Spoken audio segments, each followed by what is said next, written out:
ಏನಿರ್ದಡೇನು ನಿಜ ಬೋಧೆ ಒಂದಿಲ್ಲದಿರೆ కానన బెడదింగళంతే నిష్ఫలవు. నీకు ఏమున్నా ఏమొచ్చాయి? ఈ చంద్రుడు వస్తూ ఉంటాడు, ఇక్కడ చంద్రుడు ఇట్లా కనిపిస్తూ ఉంటాడు, సూర్యుడు అక్కడ వస్తాడు, చంద్రుడు ఇక్కడ కనిపిస్తాడు. అయితే ఆ సూర్యుని ముంగల్ చంద్రుడు ఏమైనా వాల్యూ ఉందా? కానీ చంద్రుడు వస్తే ఇట్లా కూడా పువ్వులు కూడా వికాసిస్తుంది. రాత్రి పువ్వులు ఉంటే చందమామ ఉంటే ఎంత అందం అనిపిస్తుంది. సాయంత్రము చందమామ మంచిగా అనిపిస్తుంది, పొద్దుడు సూర్యుడు మంచిగా అనిపిస్తుంది.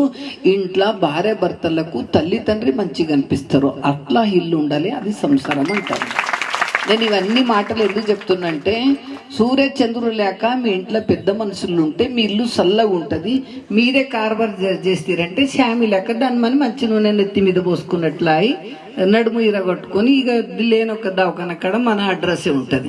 ఇటువంటివి చేసుకున్నట్టుగా జీవితం ఏముంది కదా, మంచి చేసుకోవాలి. మన జీవితం మంచి చేసుకోవాలంటే ఏం చేయాలి?